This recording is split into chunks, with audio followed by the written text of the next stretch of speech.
সামাজিক যোগাযোগ মাধ্যমে বাংলাদেশ আর ভারতের ব্যান্ড তারকা শাফিন রূপমের পাল্টাপাল্টি মন্তব্য নিয়ে চলছে বিতর্ক এবং সমালোচনা।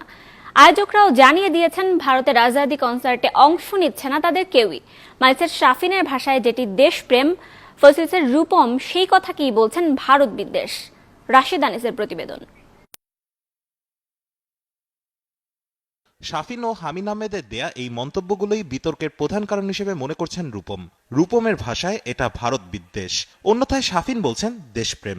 India is a fucking country বা India is a fucked up nation.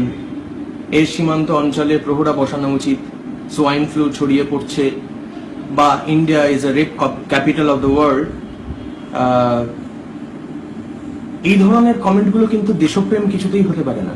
আমার দেশে যদি কোনো বিষয় আমার দেশকে ক্ষতিগ্রস্ত করে, যে কোনো ঘটনা, আমি সেটা নিয়ে লেখার অধিকার রাখি নাগরিক হিসাবে, সচেতন নাগরিক হিসাবে। আমার দেশে সুন্দরবনের যদি কোনো ক্ষতি হয়, আমি মনে করি আমি কি সেটা নিয়ে কিছু বলবো না। তবে ফেসবুকে এমন মন্তব্য করেছেন রূপমও। বাংলাদেশকে নতুন পাকিস্তান বলেও আখ্যা দিয়েছিলেন তিনি। তার সামাজিক যোগাযোগ মাধ্যমে দেয়া এক স্ট্যাটাসে তিনি এপার বাংলার মানুষদের ছোট করেছেন নানাভাবে। রূপম ইসলামের কিছু মন্তব্য এসছিল যে তার বাঙালি বলে নিজেকে পরিচয় দিতেই লজ্জা লাগে, কারণ বাংলাদেশের বাঙালিদেরকে সে বলেছিল যে ছোট লোক করে রাখা হয়েছে, মানুষ করা হয়নি।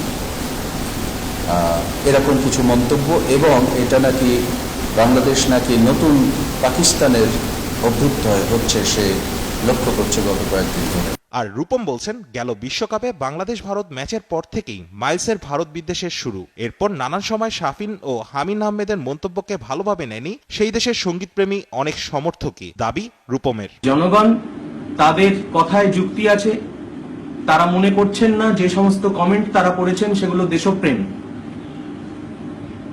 এবং তাদের সেই মনে না করাই কিন্তু একটা সারবত্তা আছে। তবে সব বিতর্ককে পেছনে ফেলে দুই বাংলার সঙ্গীতের স্বার্থে বিষয়টিকে নিয়ে আর সমালোচনা না করার আহ্বান জানিয়েছেন দুই পক্ষই। আমি আমার তরফ থেকে বাংলাদেশের সমস্ত শিল্পীকে আমাদের দেশে আহ্বান জানাচ্ছি, আপনারা আসুন, অনুষ্ঠান করুন। মিউজিক মানে হচ্ছে একটা এক্সচেঞ্জ, হতেই পারে, হওয়া উচিত। সেখানে এই আমাদের ভক্তদেরকে বিভক্ত করা কোনোভাবেই উচিত হয়নি। সঙ্গীতের স্বার্থে দুই দেশের আদান প্রদান হওয়াটাও খুব জরুরি বলে মনে করছেন ব্যান্ড দল মাইলস ও ফসিলস। সম্মানের সাথে তাদেরকে এখানে অনুষ্ঠান করতে দিচ্ছি, কেউ বাধা দেওয়ার কোনো চিন্তাও করিনি। রাশেদ আনিস, ৭১, ঢাকা।